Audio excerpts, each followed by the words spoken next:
Hello, all you bad rockers. It is me, Odd Pumpkin. Before this episode starts, just want to let you know that even though this is a video podcast, I do not appear in the video. You'll hear my voice, but my webcam, the footage was just god awful, so I didn't use it because no one wants to see a blurry mess of my face. Hopefully, by episode 4, we will have sorted the problem out. But just wanted to explain why I am just a disembodied voice in the video. So with that out of the way, we'll begin. Hello and welcome to the Bad-Rockin Podcast. This is episode 3. With me is my co-host Chris, Hi, also hello. known as Extreme Excursus, Good and to see you, everyone. Like I say, you don't see me. I guess it's good to be here with everyone that I can see. I myself am Odd Pumpkin over on the Bad Rock subreddit, the co-creator of the Bad Rock subreddit. And with us today, we have a very special guest, Ahmed Rafaat, Hi who has everyone. made some brilliant comics, including the second volume of Quick Stops and the Great Power Pals. So, introduce yourself. Hi everyone. My name is Ahmed Rafaat. I'm an Egyptian comic book artist, currently based in the UK.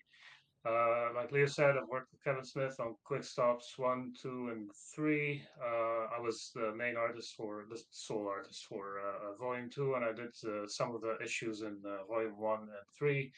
My most recent book is Who Are the Power Pals? Creator-owned book that comes out from Dark Horse, which there was a segment in it that was kind of an homage to Blifeld, which is why I'm here today. Awesome. Yeah, I thought I put my own glasses on. Then we got a set, you know. Okay, so let's jump straight into Youngblood issue 4. Chris, yeah, would Sure. you like to take the lead? Yeah. So before we get kind of everywhere else on it, let me try to see if I can get through quickly the story as it's given to us in this issue. So we open up on the DOC, the Direct Orbital Command. We have Lethal and Battlestone kind of observing, I guess, from the outside, and we get the message that, or the kind of the story download of that the Keep and the Shepherd had conquered the Earth. When we last left in the issue, they had just arrived. They were heads on the horizon, and I had not previously read anything with the Keep. I know this, but so the homework that Liefeld had given covers this, and we'll get into that. But what we see has happened is that they have, in 22 months, in very short order, they took over the Earth. We're now 22 months later, and we're seeing kind of where the scattered remnants of the heroes are at the moment. We see Bad-Rock and Shaft taking on some diehard robots. I don't know if those are the diehard 3000s that we've seen before and things, but we see that same kind of idea that they're now an autonomous force that's out there, and they're taking them down. We do get a quick bit of exposition that the Shepherd killed the the Extreme Universe Thor in short order, and we find that the heroes are looking for this Thor's hammer. It's a pure magic item, and there is a weakness. The Keep have a weakness for magic, so that's why they're hunting after this. We get Maxi Mage comes back. I was unfamiliar with the gender swap, so that hit Yeah, me for a second. I was trying to figure out who that was, but Maxi Mage is there and helps the heroes. They eventually seek refuge in Arcadia, which is the Savage Land pastiche that Liefeld has from Youngblood Yearbook #1, which was also part of the homework that Liefeld had given for this. There we see a couple of other heroes. Chapel Jr. that we've been talking about is there, and Canon, Kanan. I don't know if I'm pronouncing that correct. I'm going to say Canon until I'm corrected. But this is a pastiche for Khazar from Marvel, and we kind of have him as the leader in this Savage Land in Arcadia. There's also Tyrax, who last we saw in that Youngblood Yearbook was kind of a villain character that was the antagonist to Canon, and we see that he's there, that they're all working together now. I'm not sure what's happened in the meantime, but they're using kind of their powers together, Silence and a couple of characters, in order to contact other villains. So we've been seeing a ramping up of gathering of the heroes in this universe, but now that it's a threat to everyone, we are now getting villains brought in, where we see Darkthorn, the original Youngblood, a volume villain, a few other appearances, and then this universe is Loki, partially brought in with the death of Thor being part of this story, I'm sure, and that they're going into magic of what they're doing. But at the big surprise at the end is that Darkthorn doesn't think this group has enough power to take on the keep, and that he has somehow enlisted Lord Chapel. So our big drop at the end is that we have Chapel back, definitely confirming that it's Chapel Jr. and not the other. So we have a potential father and son reunion happening at some point, but that's kind of where we're left. I will say, to kind of start off in a little bit of odd fashion for some of the Liefeld books, as especially of late, there's very little fighting. The only fighting sequence I saw through this was the Bad-Rock versus robots. And then the rest of this was a lot of exposition and kind of jumping to areas, which is great to finally get some of that story out in a fashion. But I definitely noticed a lot of the online chatter that I read about this was that they loved the story that they were getting in it, as opposed to a lot more previous comments were about uh, the dynamic art or the action sequences that they were seeing. That, and those comments have been coming since the Last Blood stuff really started. But it was nice to see more story laid out. I will say I was a little bit floored. The villain we've been setting up for a while, Xerxes. I'm not sure if they're just saying that he's possible hero to go against the keep, but he hasn't been in this apparently for the 22 months. There's no mention of him. There's no mention of the story where we're building up of like the poor time displaced people of Judea. I'm not sure what's happened with anybody else, but yeah. So I have lots of crazy notes, some sarcastic, some less sarcastic, of going into the story, but I'm not sure. What did you guys think of the this issue? Oh, Ahmed, you can go first since you're being introduced to this bizarre world of Youngblood. Yeah, I mean, I knew Youngblood by name, and I knew that it's Liefeld's team, but I've never really read any Youngblood comics until Leo suggested that I start reading the new run. Unfortunately, living in Egypt when I was a kid, all the Image comics that were coming out in the 90s didn't make it there. So this cultural milestone that is in every comic reader's life, Image and the 90s boom and all that. Uh, I became aware of it much later in my life, but I wasn't present at the moment when it was happening. But I knew that Jim Lee and Tom McFarlane and Liefeld, they left Marvel and they started their own thing, and Liefeld was doing Youngblood, which is and which later expanded into the Extreme universe. I know Scream as well. Um so this was the first time I actually read a proper Youngblood comic book. It's yeah, it's very interesting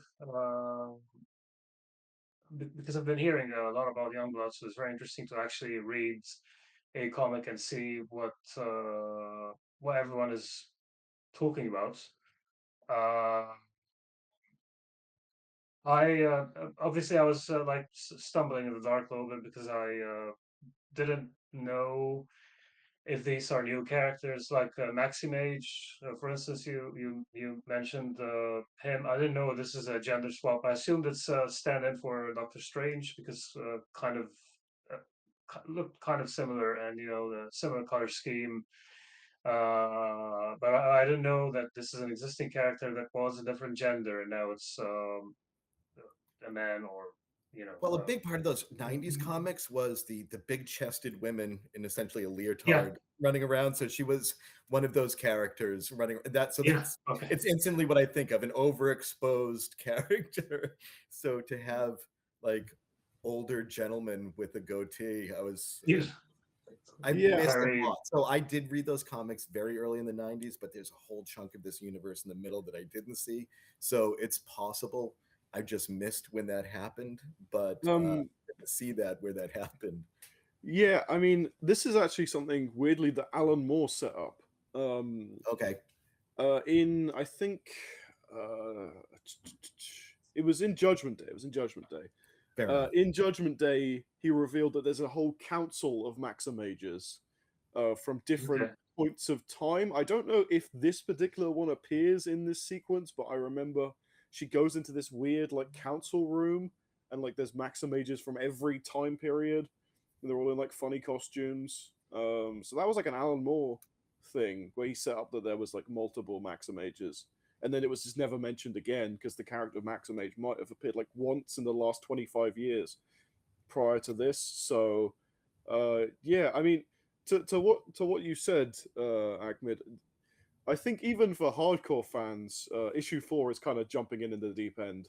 Hmm. You know, Okay. So, there's just Yeah, yeah, everything throwing in at once. You know, the Keep, you got the diehard bots, you got the DOC, you've got going back to Arcadia, you got Lord Chapel, you got Darkthorn, you got Loki. It's like it's a big yeah. I it's a, didn't know that there's a four in the Extreme universe that is kind of equivalent to, I suppose, the Marvel one. I noticed that Arcadia. I mean, I guess that it's kind of a nod to the Savage Land from the Marvel comics. So that was, the dinosaurs. That was an easy guess for me. yeah, very much Uh, so. yeah. Yeah, I mean Um, the Youngblood yearbook was literally just the Savage Land. Like it's not even subtle. In fact, when they did a crossover with Marvel, Youngblood X Force, or it might have been Youngblood Bad Rock. I mean, there's so many little like crossovers because Liefeld like briefly got the Marvel license during Heroes Reborn. They did a crossover and they literally just had them go to the Savage Land, and there was this whole thing. But yeah, so it's very much just extreme Savage Land. yeah, that was an easy guess. But yeah, I was also looking at it in terms of art and just how, because like I said, when I was doing Power Pals, I was looking at a lot of '90s Liefeld hmm, to like hone in on the tropes and like the style to try and replicate it in some way. So I haven't seen any of the more recent Liefeld stuff, but other than the stuff that people sometimes post online, I haven't actually like sat down and read a full comic with recently that's been made by Liefeld. So I was looking at how the coloring, the different style of coloring, whether it works in favor of the art or not. I was looking at the credits as well. There's an additional inks credit, so I'm guessing Liefeld inked some of the stuff and then handed it over to somebody else to do some additional work. So I was that was another thing that I was trying to look at, from an artist's perspective, not just story and characters. sure. Uh, and yeah, it's been interesting to see like the coloring. For instance, I'm a big fan of like retro coloring and I think the simpler colors make it lean more into pop art than just trying to do something that's a little bit realistic. So I've always like gravitated more towards a simpler style of coloring, and you can see that in Power Battles. It's Sure. mostly flat colors with some highlights. So I've been like trying to compare old Liefeld to a new one with these new issues. And I'm not saying one is good or one is bad, but the approach just gives it a completely different feel. Like the new comics, the coloring is more realistic, and it's much more elaborate than the 90s stuff, and it gives it a different feel, and it gives the characters and the way they look a completely different feel from how the 90s stuff looked like. So, but yeah, generally an interesting read. I also got issue one, and I was telling Leo this before we start recording. Uh, as somebody who didn't know anything about Youngblood, I think that Liefeld has done a very good job introducing the characters to somebody who's just starting off. I can't remember if it was Stan Lee or one of the editors at Marvel Comics who said that every comic is somebody's first comic. So the fact that they've laid out the foundation and the characters and the powers, and they've kind of put them in a scenario where you can see what each character does and how each character thinks. That was helpful to somebody who's just like starting out.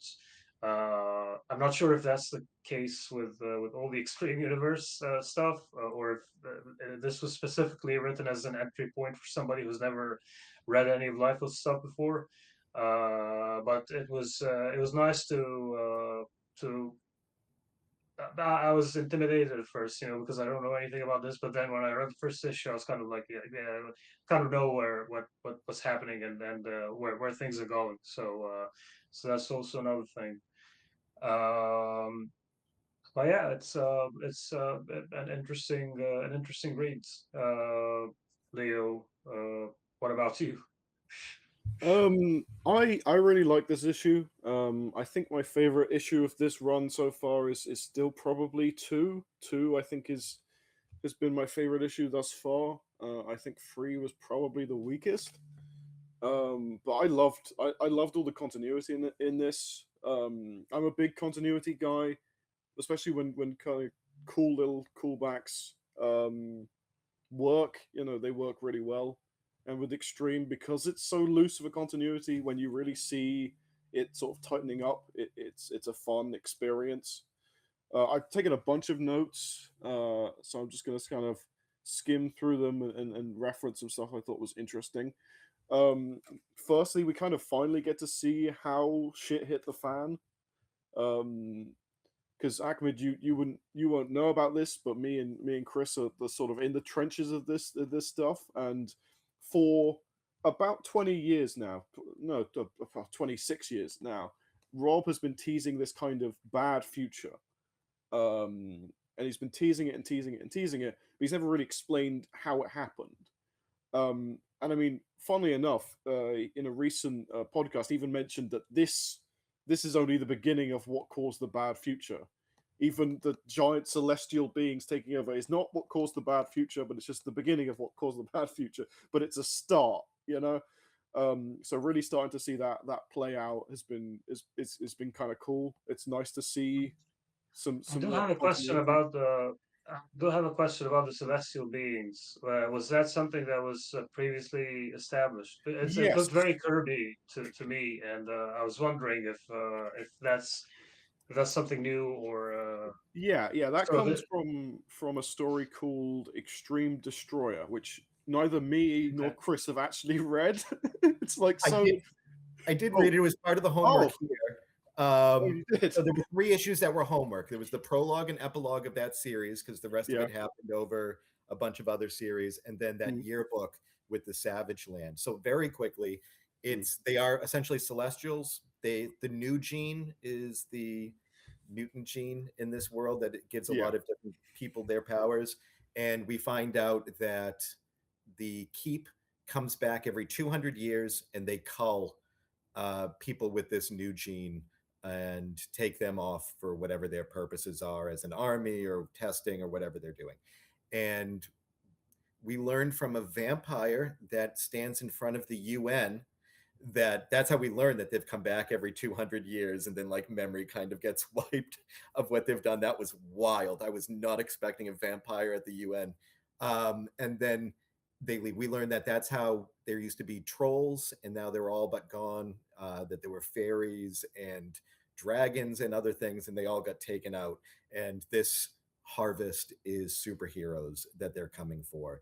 In that story, Quantum, who's a character that's the father of Battlestone and Cabot, sometimes Bloodstrike, as a single character, he takes on the head of the keep on his own, battles him into submission, and by their rules, they also have rules of like a Galactus with a herald, that if they conquer you down, you're now in submission to them. So because he conquered this guy, he's Quantum is now in control of the keep, orders them to leave Earth forever, and then they take off, and that's how that story ends. But they essentially had taken over the Earth, hadn't destroyed everything yet. They were in the process of just gathering all of the people they wanted. They're like, let us do this and we'll let all of you be.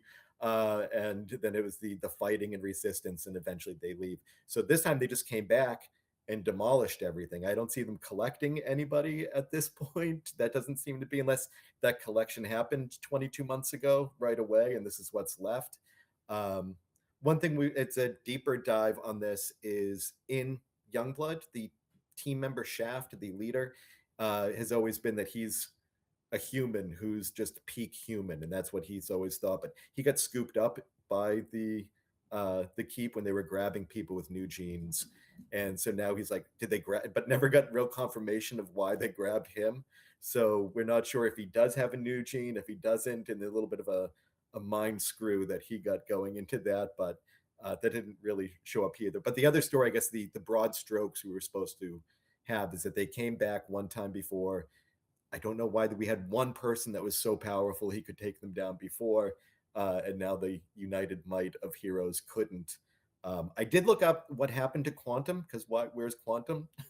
I did see that he appeared in the 2012 Bloodstrike series, and older man, and they killed him, unceremoniously killed him. And so I'm not sure why he came back, why he left the keep.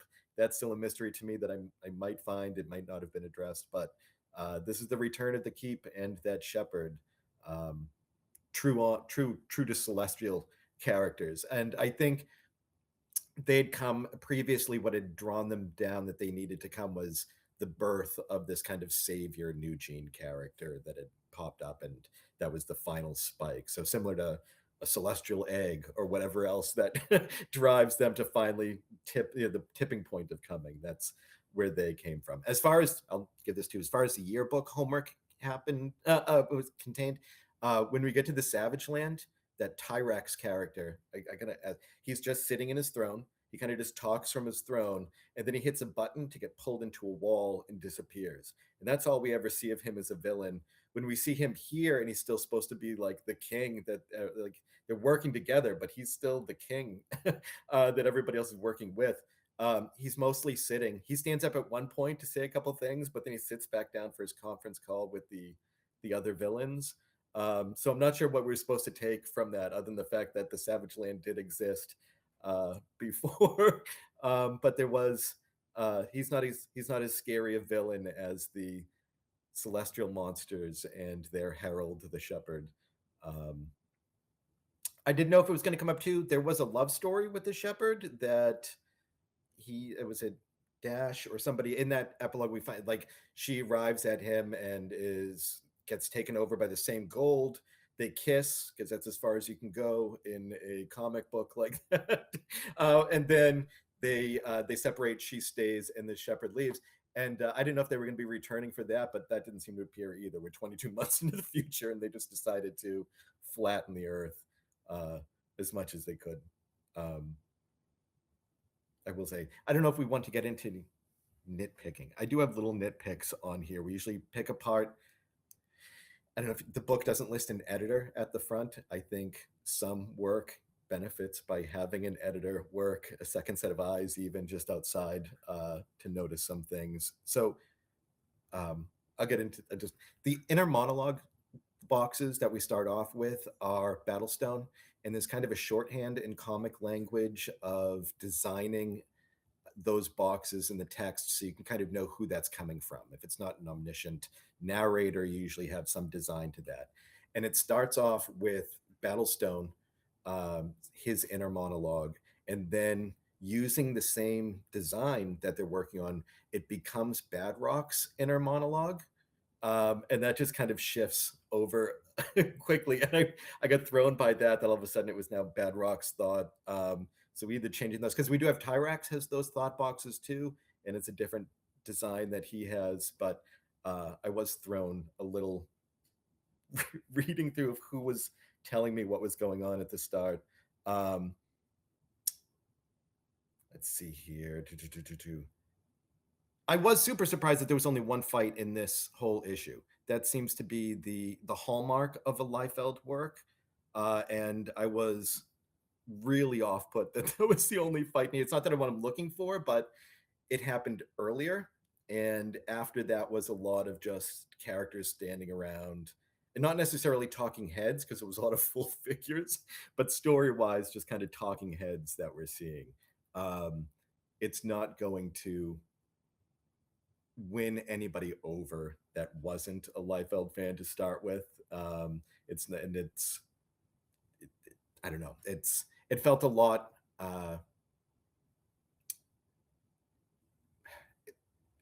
It didn't have those big splash pages that usually happen, even if it's just a simple punch happening and you showing that the end of the punch. There's that drawn comics the Marvel way, and part of the advice when you're doing that superhero book is you do either like the fullest pullback on the punch or all the way through at the end of the punch. You're never really showing something in the middle, and there wasn't anything dynamic in a lot of the character drawings in the latter this half of the book, where it felt more pinup style than anything else, and a lot of characters floating in nothing. Part of that was the story and their conference call, but there was a little bit off from there.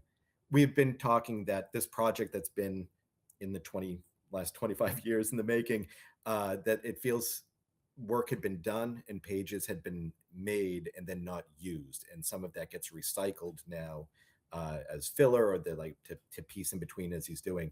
That first page or two definitely felt like leftover brigade work that hadn't been included somewhere else, because Battlestone and Lethal really don't come back anywhere else, even at the end of something. So I'm not sure why they were there at the start of that. That didn't really need to be there, other than to give the fact that they were standing outside of this time and telling you what had been going on. But then that voiceover changed and became Bad-Rock's thoughts. So there's a little bit going on. I will say the one thing we have been tracking a little bit was the colors of eyes, of who has demon eyes and who has human eyes, and if those colors change. Not that we thought this means they're taken over by somebody or a deeper meaning, but again, that we needed an editor on something. I think the only person who changed this time was Battlestone, who had a red glow and then had human eyes. I think everybody else was pretty consistent. I'm trying to think if I had any other note that I want to make. I think it's weird that Tyrax and Cannon are friends now. I would love to hear that story. Oh, and the last bit I want to make fun of is Chapel Jr. when they arrive at the Savage Land. Jungle Man, Jungle Man, Chapel Jr. I just cover. You're supposed to pay attention that this is what's happening. He arrives out and it's kind of sarcastic. I don't know, but he's like, "Yeah, Chef, we really could have used your help to take down the wild boar." They were out on a mission fighting robots, getting a magical hammer, and then magically transported this place. And he's like, "We could have used your help to get wild boar." And he's like, "Don't worry, man. I used my sword," because the giant cannon, the Liefeld cannon he had, would have just incinerated any animal that he would have shot with it. So he needed to use a blade. And at it, nobody acknowledges him. He's just like some a-hole comes out of the woods and is like, "Hey, man, I could have used your help, so I used my knife and did it myself." Nobody acknowledges him, and then he just goes away, assumed back into the jungle as far as I can tell. But I love that Junior showed up for a second, was like, "I love it here. I love killing things." And everybody else is like, just like a thumbs up, like just a silent acknowledgement, and he went away again before the important call happened. So I hope he gets left in the Savage Land. I don't need a father-son reunion. I'm happy to let that let that go, but it feels like we have to have it now that it's Chekhov's Hell Demon. I need them to now like eventually meet each other, as opposed to I don't know, man. It's gonna be wild having the two of them look exactly like each other, except one's got horns and a loincloth. Hi, Dad. Yeah. It's I I thought they're the same character or like a clone or something because they looked exactly the same. The only difference was the hair and the headgear. So Yeah, it's like it's his identical son, Chapel Jr. okay. Um, yeah. I didn't know that, and then when we were reading, I think maybe issue 1 of this series, and they're reintroducing all the characters, like you were saying, that Liefeld does a good job when he returns to a new it, volume of reintroducing those characters. And I think it was saying that he struggles with the ghosts of his father. And I'm like, oh, yeah. that's rich commentary. I'm sure I still wasn't catching on that this was Chapel Jr. But then to find out that the Lord Chapel character still exists was a bit wild. That I think we discussed that he appeared once early on as a Secret Service bodyguard for Obama, and it just said Chapel on his chest. So there was confusion. Is that Chapel? Is he back? Has there been a reset? And then we eventually come to find out that that's Chapel Jr. Yeah, I don't even know if it's saying that like he struggles with his dad. Does he know his dad is the ruler of hell? Have we, has anybody read? I feel like it's covered in those 2 issues of Youngblood that no one can afford, and I have them because I was like lucky enough to find a seller that was selling them for pretty cheap, but I just haven't got around to reading them because I don't know, I'm like buried with other stuff, and I'm like I do want to eventually I get got to you. them, but like I was putting them off because they're meant to be a sequel to Extreme Sacrifice, and I only just managed to get through all of Extreme Sacrifice, so eventually I will give them a look. But I wanted to do Glory first because apparently there's some continuity between those 2 titles. So at some point, because that's the only other place Chapel Jr. appears, he appears for one small cameo as the Secret Service agent. Then he appears in the last 2 issues of Youngblood Volume 5. So I don't know. I don't know many people who've actually read those issues. Like I said, because they were so low print, and like I've been on like Rob's live streams before, and people just ask him about them. He's like, they'll be reprinted at some point. So Yeah, who knows? they're not gonna get reprinted. But I got a few more notes before we move on Yeah, to absolutely. talking about Power Pals. The new men that appeared in Giant Size Youngblood are back, and they are now evil. Question mark. They're like the inheritors of the earth, the seeds. So kind of the opposite of what you were talking about last time. Whereas before they were taken, now they're just the bad guys. It makes me wonder: are they gonna be the Hairborn? Because like we were discussing, like my running theory was that Supreme and the Supreme family was going to be what turns out to be the Airborn. Mhm. But now I'm thinking maybe it's a new gen thing. It's possible. Yeah. It seems like they've taken over the Earth, so maybe when the giant celestial the keep go, maybe the new men are now like the evil force taking over the world. It's just a little fan theory I came up with when I was rereading it today. Sure, makes sense. But yeah, what else have we got? The opening feels very inspired by Team Youngblood 9. You know, the bit with Bad-Rock. There's a great sequence in Youngblood 9 with Shaft and Bad-Rock in a simulation, Okay. and that opening with Bad-Rock seemed very reminiscent, the same kind of destroyed buildings and kind of environment. Could just be a coincidence, but it felt like a reference. Sure. Evil Red Diehards. We get like the bulky Die Hard design when they were like, oh, we're doing new Die Hard. It's going to be a complete robot. We get some of them, which is actually something, there's a payoff to something Xerxes said. Xerxes said that the robots would be the first to be taken over. It seems like that's what happened. So it's nice to see that Rob remembers things he wrote, like an issue before, because sometimes he forgets. So that was there was the opening of the epilogue for that Destroyer story was showing those Die Hard 3000. I had mentioned it. I did want to say it. And the only reason I bring it up is that I do have that page. Wow. Of that splash opening with the different Die Hard robots. But yeah, that's definitely the chunky designs that they're going for. It's kind of Mm. Liefeld 2020's art style doing that chunkier. Mm. It definitely feels like what it is. Okay, I got a continuity question that I can't seem to answer, and you and I have read like most of the Extreme Universe, though not all of it, and I can't. So in this issue, Shaft has a metal arm, and I swear at some point there was a reference to the fact that Shaft would end up with a metal arm, but I cannot for the life of me remember where that comes from. I swear one of the various time travelers was like, Shaft will have a metal arm, but I can't remember I where don't that comes know. from. There have been future Shafts in other stories too. I'm not sure if that's where that's coming from, but I'm not solid enough on that. I will say continuity wise, something that I forgot to bring this up too. When we meet Canon, and he says like, yeah, since the first time I met you guys, yada yada yada. Yeah. They have and it's not technically untrue, which bothers me, but there's the editor's note asterisk, and it says that Canon first met Youngblood in Yearbook, and that's true, but it's an away team. Yeah, Shaft isn't in that issue.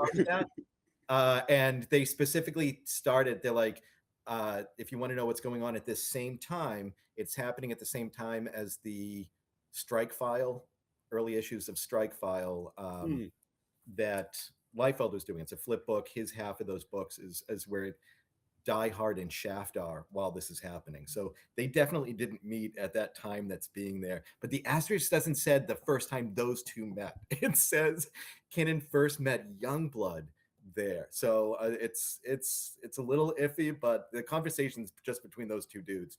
And they're like, the first time they met, I'm like, no, it isn't. Yeah, that bothered me as well.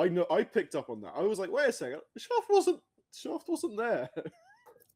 I actually had to change the reading order on my website because I hadn't really put this through, and half of it was just academic on release dates.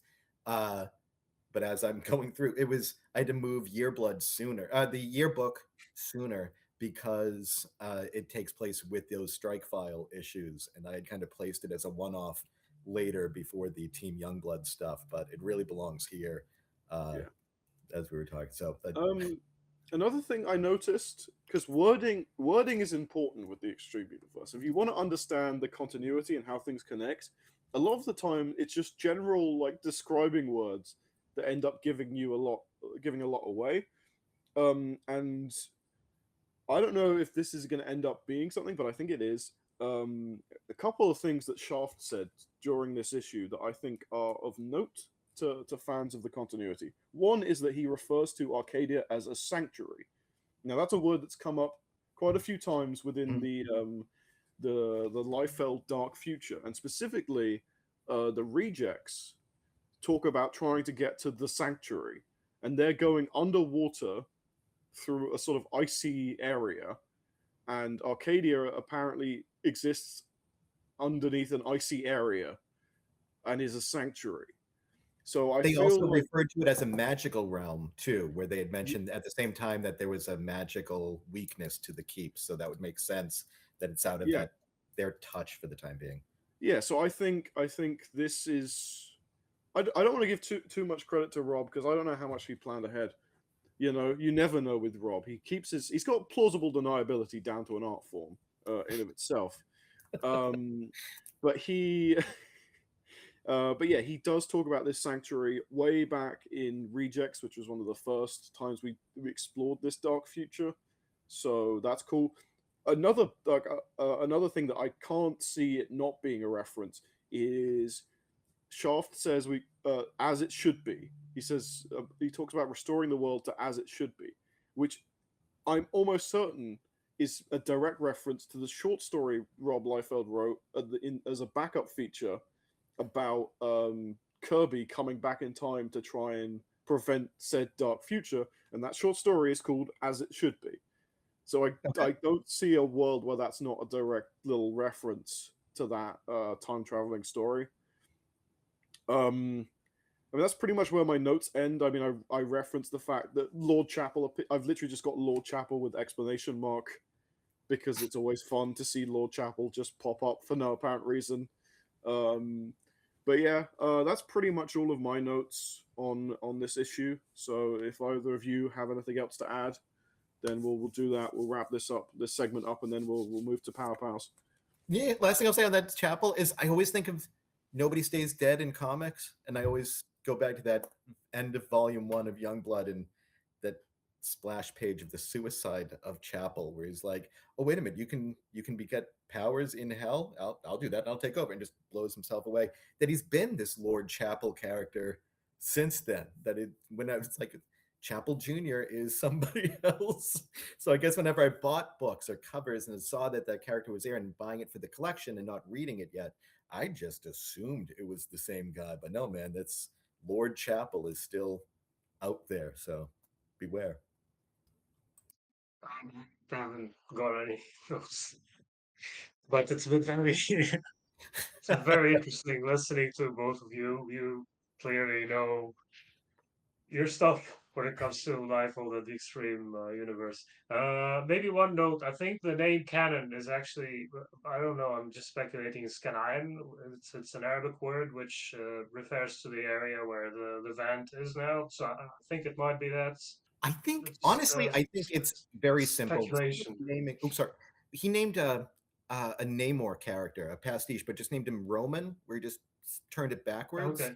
And I'm honestly thinking Khazar turning the Z to an N, and then when you have the R and just continuing that into an N, I honestly think it's that simple as how we got to his name. Yeah. It translates nicely because it's kind of gives it this because Canaan is kind of like what it was called during ancient Egyptian times. So it kind of ties in with the savage land, No, it's Arcadia and 100% all the makes sense. And it's likely he does look into regional texts and different religious texts that then yeah he'll kind of massacre the spelling for so we can have a trademarkable name for a character or a place.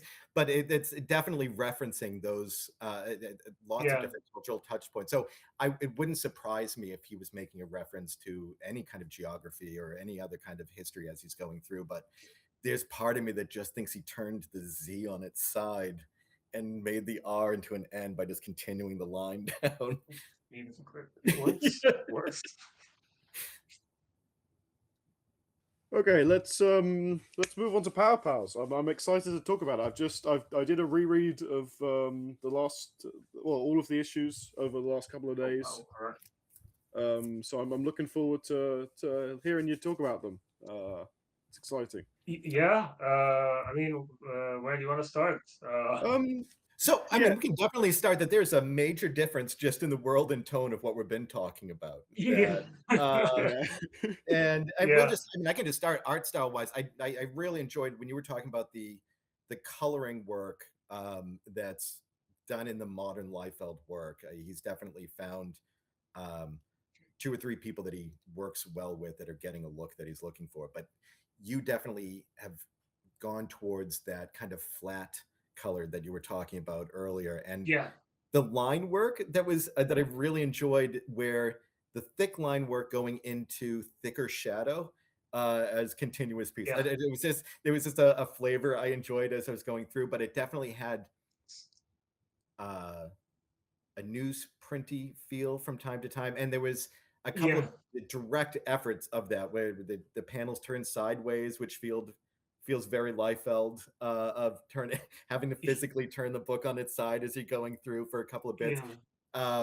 It was I really enjoyed just the way that the story was laid out. It was going on. Never mind that it's a 90s story and kind of that retro look back at stuff, like just the journey of the bones of the book were awesome. Yeah, so we tried to like the story itself is a kind of an homage to the 90s and 90s superhero shows, the cheap ones that were made to capitalize on the comic book and superhero boom of the 90s.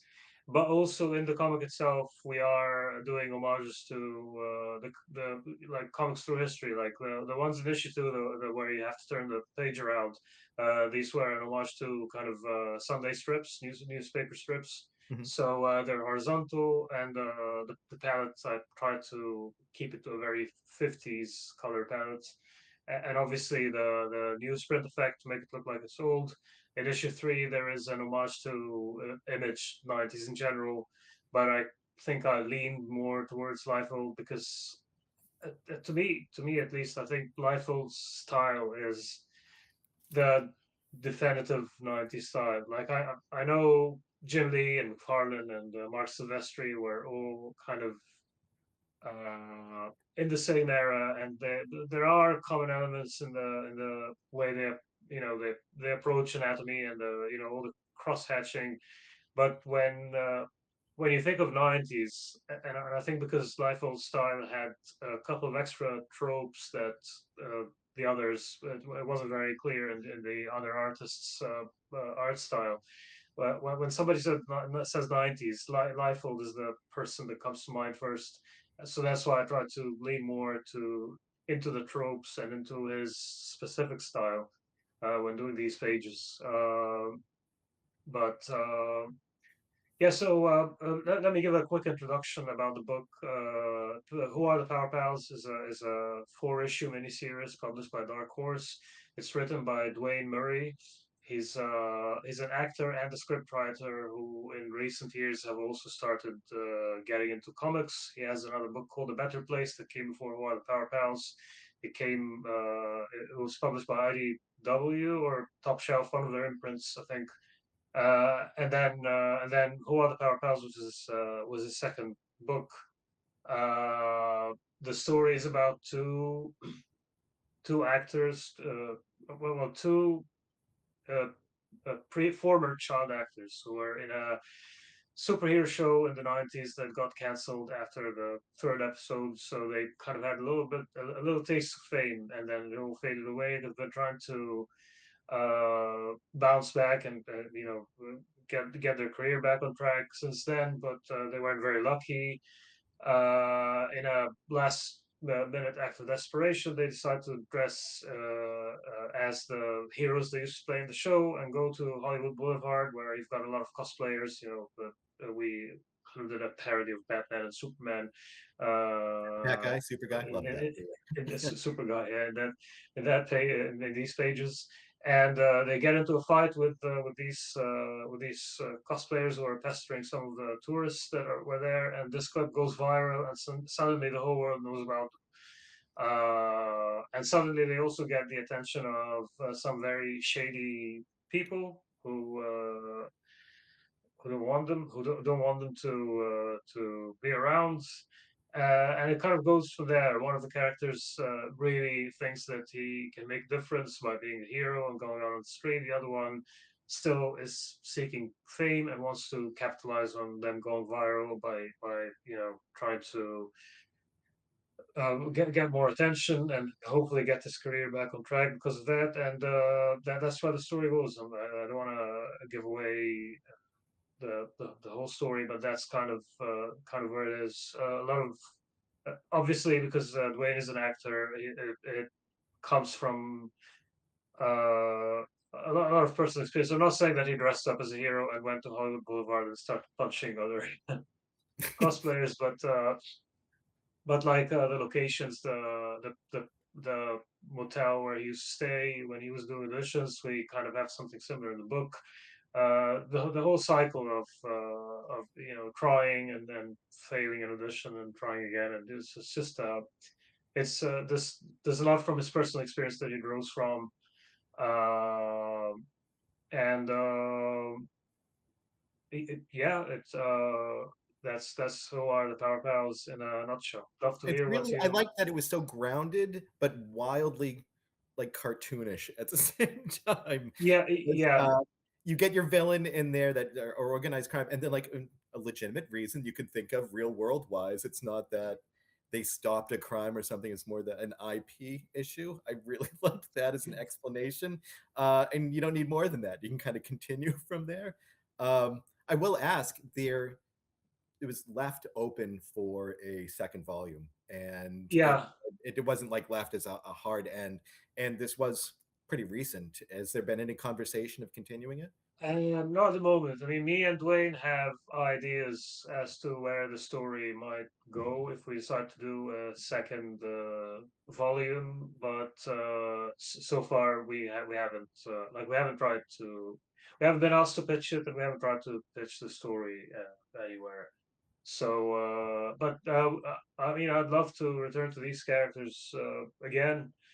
uh, I've like done a pin-up for Thought Bubble of the characters after the series was done, and I've done a couple of extra bits that we're going to roll out when the awards season starts ramping up to kind of like get the word, for your consideration kind of thing. And Yeah. I miss drawing these characters. When you spend a year drawing the same characters, they kind of become your friends in a way, Sure. in a weird way.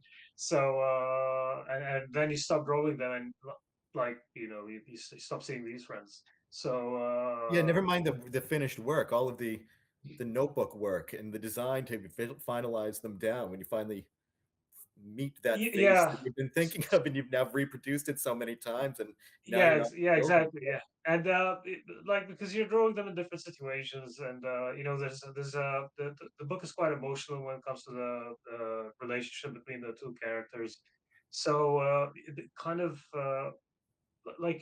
it's like being involved in a group chat with friends and seeing all the drama, and you kind of have a relation to these characters in a way.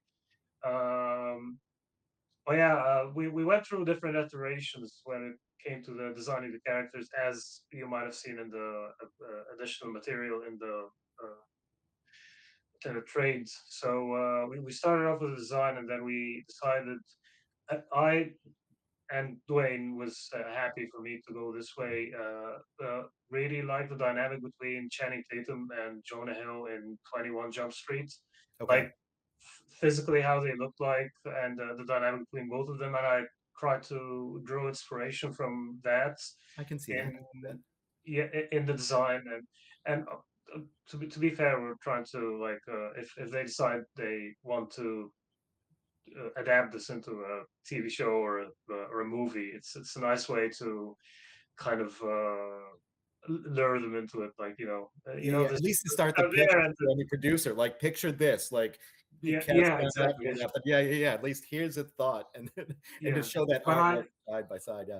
I like the dynamic between both of them in these films, and I thought that's something we can grow from when doing the series. So that's why we ended up with these final designs of how both characters look. Fish is a parody of Fisk. It was really I wasn't really Yeah. trying to play down or anything. Like, and that's how Dwayne he said I want a parody of Kingpin. So I said, is it okay if I just draw Kingpin? He said, yeah, go for it. I mean, Yeah. And if it's not it obvious, is. Kingfish at the end is what seals it. If Yeah, Fish as a name wasn't doing it for you through the series, yeah, we stamped that at the end. and yeah, the rest of the designs. Again, me and Wei went through several iterations because when we did the pitch in 2022, and we actually started working on the book in 2024, so there was a 2 year gap between pitching and actually starting working on the series. So by that time, you kind of look back at something and say, maybe I can do this a little bit different. Maybe I can tweak this a little bit, change this a little bit. So we went through different iterations of the designs before we eventually settled on the ones that you see in the book itself. There's something nice in the story too, of doing that, the dichotomy of the two characters where one is more that fame based, one is like truly trying to be altruistic and go, and they kind of do have to bleed into each other a bit. Like you kind of need the Yeah, fame to go yeah, with you, and then like you kind of need the altruism to make what you're doing worth it. And then like yeah, kind yeah, of a little yin yang of a little black in that white and a little white in that black to work as their friendship and coming to like it has worked well. I enjoyed the series. There are a lot of mini series that don't go anywhere, or the story just kind of falls flat, or you're just left on a cliffhanger without having truly resolved much of anything. And this felt like it had an emotional conclusion within it, which you don't see often in something that has superhero spandex people on the cover. yeah. No, we wanted this story to be self-contained, but also keep the door open just in case, because there's a there's a there's a lot to tell, and if as you've seen, this story is kind of a commentary on movies and comic books and the current climate in general, social media and going viral, and there's a lot to be said about that. Like I'd love to do a story where they tackle AI, for instance. That's something that's very topical right now, and you could do a story that's like that. That's kind of has a pulse on the culture, but at the same time do it in that universe and with these characters. So yeah, we wanted the story to be self-contained. We don't want people to be left on a cliffhanger or something that we weren't sure whether we're going to be able to continue or not. I will say, as a having been a '90s kid and reading the comics, uh, Pogs and having constant mockery Yeah. of Pogs is always good. I didn't collect Pogs properly, but they were like the herpes of '90s comics. That like no matter what Yeah. your '90s comics were, somewhere there was some Pog that came free with something, or like a sheet of Pogs that popped out. And do you keep those in your collection? So I think even people who didn't collect Pogs have some Pogs somewhere in their collection. So we, I we know actually we maybe did you actually dig at them. made some actual pogs, and Dwayne sent them out to some of the shops to give away as like freebies for Yeah, whoever is buying the comics. So we we did a bit of merchandise, but as much as we can afford, doing it by no, ourselves. Pog's a smart one. Yeah. Yeah. And I did like when I did there's an ad for Pogs in the trade, and when I did that, I was looking at McFarlane. I think there's a specific ad for Spawn Pogs that I kind of like mimicked line for line, just Sure. to try to get that same '90s feel and the vocabulary of the '90s and all that. So.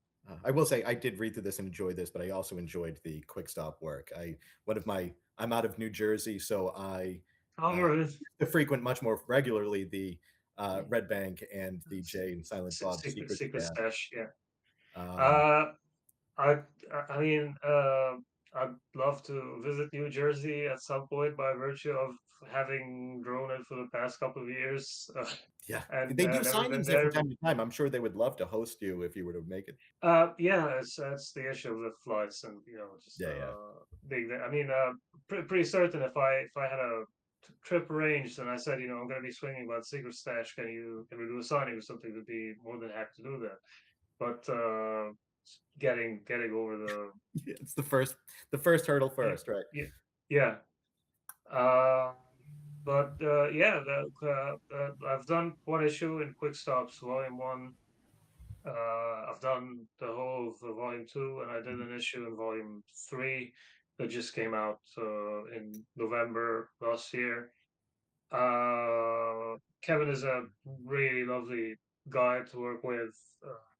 Super sweet, and he kind of lets the artists do their thing. He doesn't really try to micromanage like some people might do. And the whole thing happened because of a tweet, basically. That's Wow. the crazy. So when he announced the Quick Stops like series, he said he was looking for artists, and would you like to draw an issue with Quick Stops? And I responded, and I really had no expectations to. At the time, I hadn't done any like big publisher work. It was all indie stuff. Gorilla My Dreams was one of them. Okay. Uh, and I replied with my samples, thinking, I might not get this, but somebody else might be looking through the replies and looking for artists, and Sure. might hire me for something. And then a few months later, I got a message from the editor saying, "Would you like to grow this quick stuff?" So I was like, "Is Heck this yeah. happening, really?" Yeah, yeah, yeah. Yeah, I mean, So yeah, it was crazy that I got to do that. And to be honest, I don't think Power Pals would have happened if I didn't have the quick stop script on my resume Sure. because I got the quick stops job right after I finished the Power Pals pitch, and Dwayne was starting to pitch it. So and then so I hadn't I hadn't uh, uh, been hired to do quick stops when I was doing the Power Pals pitch. But as soon as I finished that, it was like a month later. I was like, you know, still looking to see what am I going to do while the pitch is going around and the quick stops happened. And I think it kind of possibly gave Dark Horse the confidence, like, we know he can draw an actual issue at Twins, so there's no risk there, or there isn't as much risk as we might think. I remember a comic strip Uh, I saw years ago of it's a drummer going crazy and just like all of this technically amazing stuff and all over the place. And they're like, wow, it's impressive. And the next panel is just a guy like 1, 2, 3, 4, 1, 2, 3, 4, and they're like, you're hired. Like it was you had some impressive stuff, but can you do sequential where we can tell the story that you're telling through the art? It's like yeah, he yeah, did it. It's like, yeah, we can rehire you. It's like it's not just flashy art. He can do yeah. the work underneath. I noticed that your style as a kind of is because your style has got a kind of Phil Hester Yeah, touch yeah, and I to think it. honestly think that's part of the reason why I was hired for the job because Yeah, because yeah, you're no, I was just gonna say your style reminds me of two of the artists that Smith has worked with the most, which is Hester and Jim. Is it Marford? Manford? Mahfoud, Mahfoud. yeah, yeah. Yeah, and your style is almost a hybrid between those two. Not to try and put you in a box, but yeah, No, it no, definitely I am definitely feels yeah especially Phil Hester's old work on the old Clerks comics. yeah He exactly. was also using the halftones to finish his work, and part of the samples that I sent when I was replying to that tweet was Gorilla My Dreams work with halftones. So I think some they looked at this and said that Also, kind of looks like the. no, I was just say also it kind of reminds me of the style that Stuart Immerman, I can never pronounce his name, did on Next Wave. There's a little bit of a Next Wave flair, um, I would say. I don't know if you're familiar with Next Wave. I'm not familiar with it, but I'll definitely have a look now that you've mentioned it. Yeah, no. Stuart Immerman did a kind of slightly more cartoony style for Next Wave, and there's a flair of that to your work as well. That I noticed that yeah, if you haven't seen it, I guess it's just coincidental, but I think you might appreciate that particular work. But Yeah, since no, you brought I'll up, no, I was going to say yeah, since you brought up Gorilla My Dreams, which is my favorite of the things you've created. I love Gorilla My Dreams and want infinitely more of it than I have. I currently only have the issues I bought from you, but I want more of it, and so I would like to hear a little bit about what's going on with Gorilla My Dreams at the moment. Um, if uh, there's anything you can well, talk about. yeah, I mean, Gorilla My Dreams is my one of my first comic series that I've worked on. This so I started off I started off in Egypt. I did a series in Egypt called Lozba, and then I moved to the UK. And at the time, I obviously because I moved, I quit my day job, and I was still looking for work. My day job is in engineering, by the way. It's something that's very different from art and comics and all that. So I was looking for a day job, and I had just finished a comic, so I thought, maybe I could start freelancing art stuff to, have an income stream until I find a job in my main field. And me and Tim Stiles, the writer of Grow My Dreams, we met through Fiverr. I had a Fiverr account with a bunch of samples there, and I was like, I'll draw your comic book for $50 or something.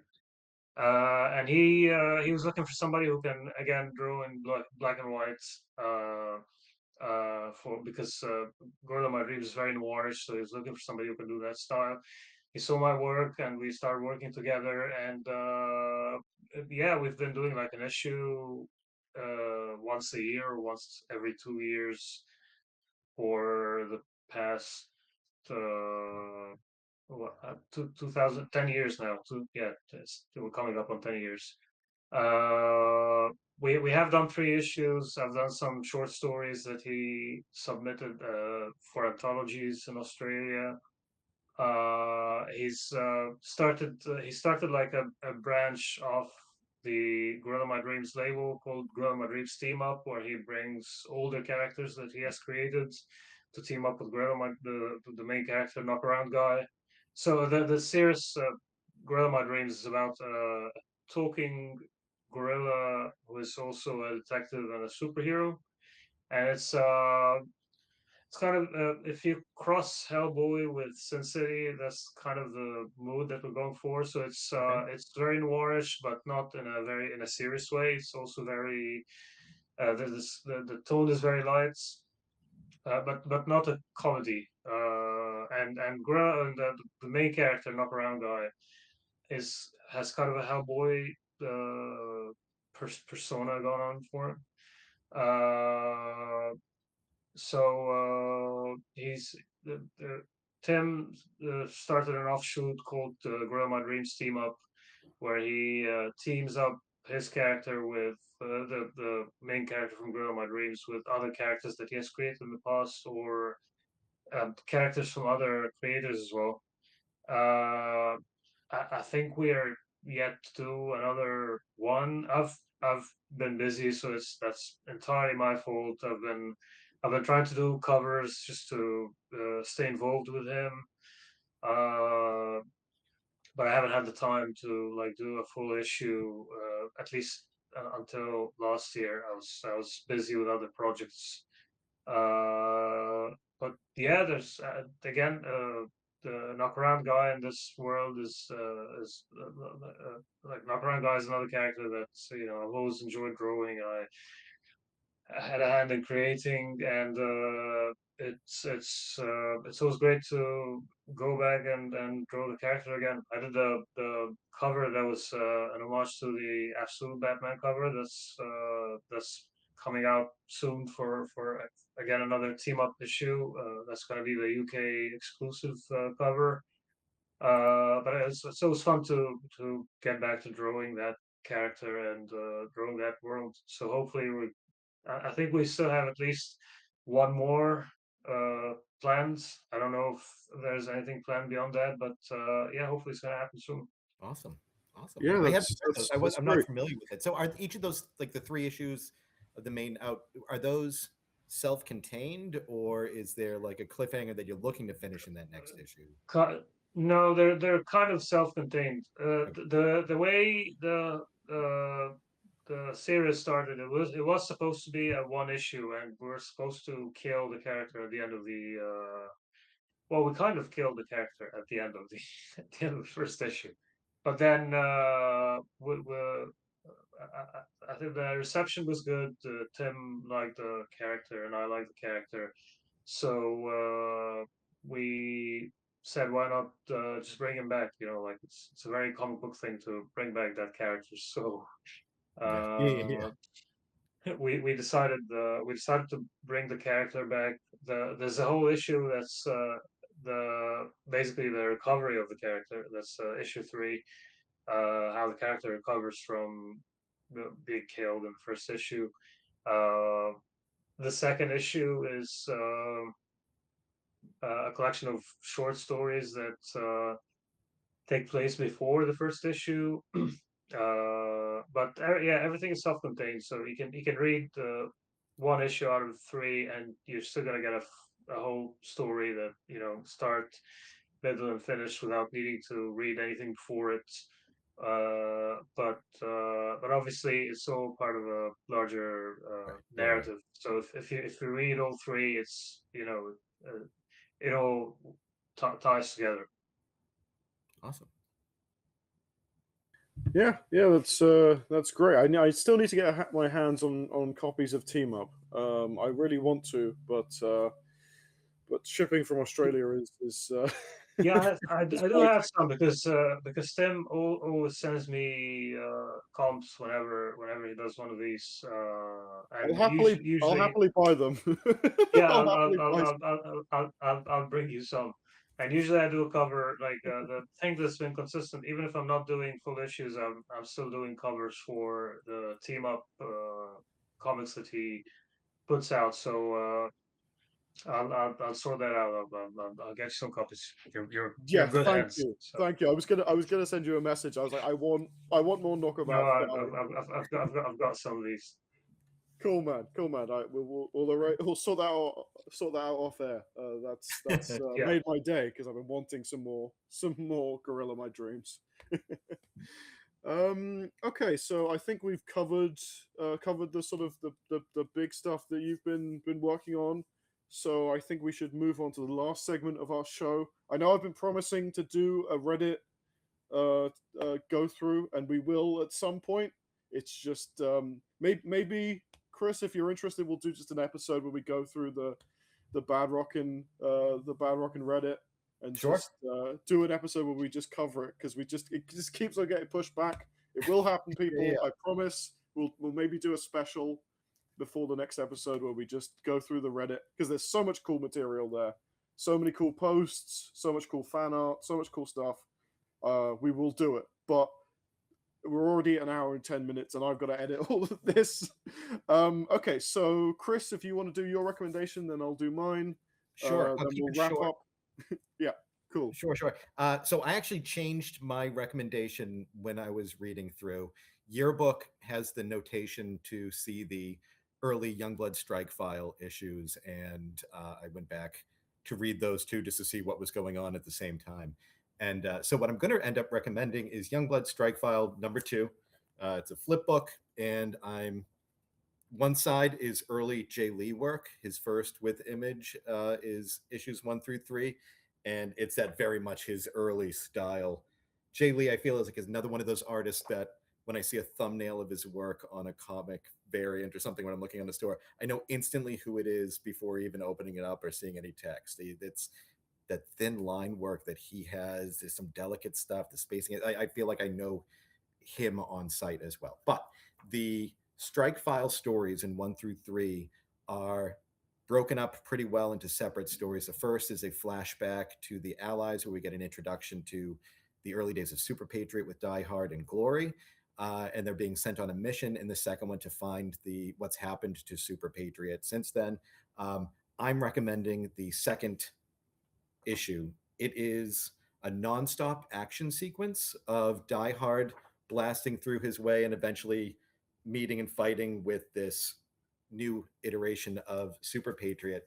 The entire story is told in kind of those same text boxes. I think it's down as a personal audio log, but stylized, that we know that it's Die Hard's thing. It's just his voice going through. I think there's one line that's spoken in it that's very simple, like, hey, it's me, blah, blah, blah, I'm here to help, or whatever. It's not even like a poignant line of any kind.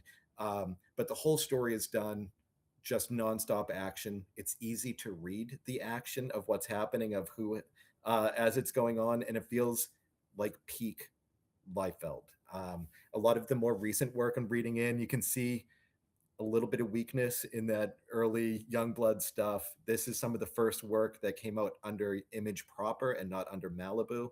And it feels like there's more effort. I think it's Danny Meeke. We have an inker that we'll have for a while that I think does an incredible job pulling out some of the better work of Liefeld. But it's prettier than most Liefeld work is in the era. It feels more effort, and it feels, even though you're just watching action, I am getting a story as it's going through, and it's not just random punch or something. And it's doing more what I would have liked to seen in the second half of that issue of #4, where it was just kind of talking heads and around.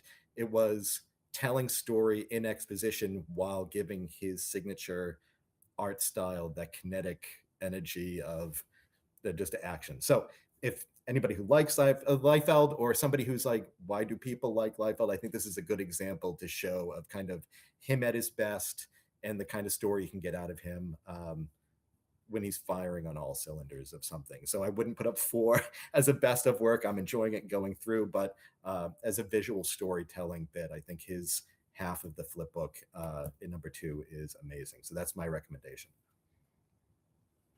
Cool. Okay, so I've been a little bit unprofessional. I haven't had a chance to grab the book that I wanted from the box because it's buried under like 4 other boxes. So I've just grabbed it online from an unnamed site.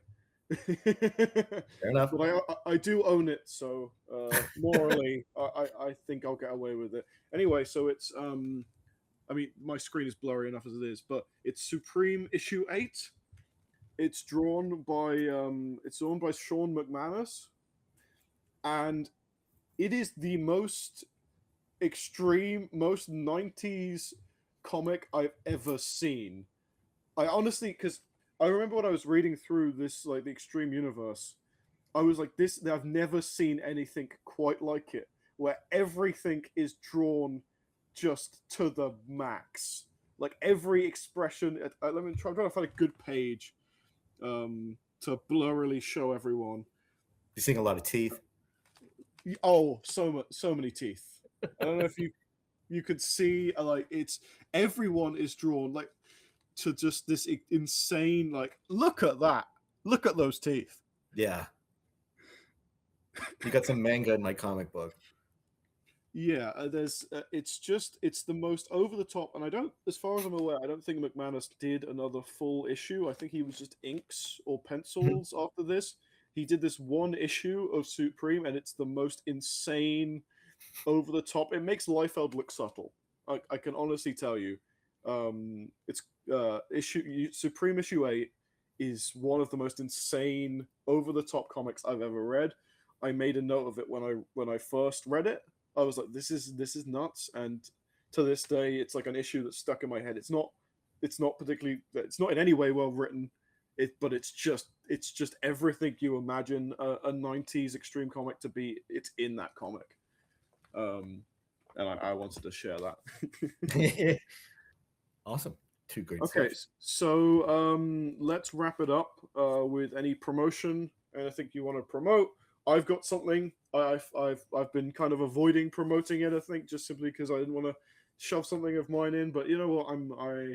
I have something I want to talk about. So, but yeah, you guys go first, and I'll end. Yeah, man, I'm good. Anybody wants to visit my site? I'm sure there'll be a link somewhere below. But yeah, I'm excited to hear what you have, man. Not much to promote really. Quick Stops Volume 3 trade, I think, should be coming out soon. I got an email saying that my comps are on the way, so that's if you've missed the single issues coming out last year, that's a good place to catch up. It's their story started to Chasing Amy, More Rats, Dogma. So any Kevin Smith fan out there who needs more of these characters and more of these stories, be sure to check it out. And yeah, you can find my art uh, on Instagram, Blue Sky, as at the Ahmed Rafaat. I think if you put a link there, follow me. I do a lot of fan art. I try to maintain a good social media presence because that's a main thing now in 2026. You have to have a social media presence to promote yourself. So yeah, I'm quite active there. Awesome. Yeah. I will put a link to Ahmed's Instagram in the description. So go follow Ahmed. I love any work he puts out. So I recommend giving him a follow. So I don't know if I've talked about this. I don't know if I've even mentioned it, but I am a writer. That's primarily what I do, and I'm also a filmmaker. In fact, I met Ahmed at a convention where I was trying desperately to promote my new film, which was The Introspection. It was my sort of my last film when I was at university. It is a comedy. It's a parody of bad student films. If you've ever been frustrated in film school, as I'm sure many people have, this was my release. This was my frustration bore fruit. A little diamond of frustration. I got so many stories, and maybe we'll do an episode, although it's not related to the Extreme universe, so maybe we'll find some other place so I can talk about it. But I wanted to get some more eyeballs on it. I wanted to hear more what people think of it. I like to share my work. You create art to share it with people, so I want more people to see it. So I'm gonna. So if a comedy, a kind of parody of bad student films is something you're interested in seeing, I'm gonna have a link in the description. Give it a watch. Put a comment there. Just tell me what you think. I would love to hear some more feedback. I'm always willing to hear what people think. But yeah, I just wanted to throw that in because I have it and it exists and it's out there, and I want to share it with more people if I can. So I think that's just about it. So we're gonna call it a day on episode 3. I hopefully have a guest lined up for episode 4, but we shall see. Who knows if Youngblood issue 5 comes out, there will probably still be an episode regardless, but we will see. That'll be the Reddit dive. Yeah. yeah. It'll be the Reddit. Yeah, the Reddit dive will probably be the next episode. Either way, but we'll see. We'll see how it goes. Anyway, yes. So yeah, thank you for joining. Thank you, Ahmed, for being our special guest. Yeah, really Thanks appreciate for having me. You are my only industry friend, and I appreciate having you. Anyway, so that's goodbye from me. And until next time. Until next time. Bye, everyone. Bye. Bye.